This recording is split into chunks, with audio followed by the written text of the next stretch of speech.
Understanding the phrase bridle at enhance your English expression. Hello, everyone. Welcome back to our channel. Today, we've got a really interesting phrase to explore. Bridle at.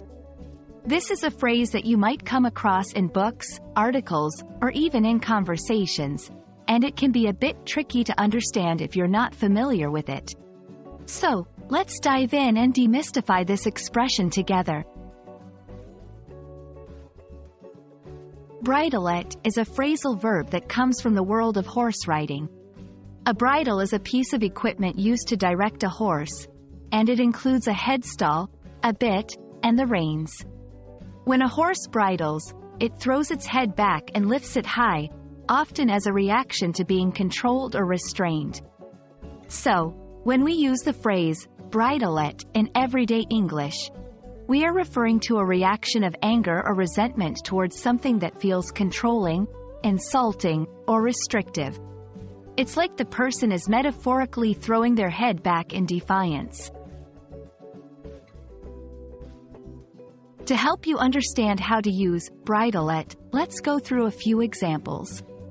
1. She bridled at his suggestion that she needed help with her project, feeling that he was implying she couldn't do it on her own. 2. He is very independent and tends to bridle at any form of criticism. 3. The employees bridled at the new policy, feeling that it was too restrictive. In all these examples, the phrase bridle at is used to express a strong reaction against something perceived as offensive or constraining.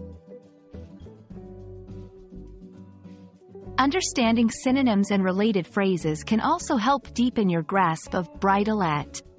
Here are a few: take offense at, recoil from, resist, rebel against. Each of these expressions can, in certain contexts, convey a similar sense of resentment or defiance. And there we have it.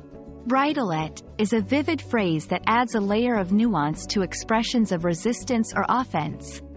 We hope this video has helped clarify its meaning and usage for you, and that you feel more confident using it in your own conversations and writing. If you found this video helpful, don't forget to like, share, and subscribe for more content like this. Happy learning, and see you in the next video.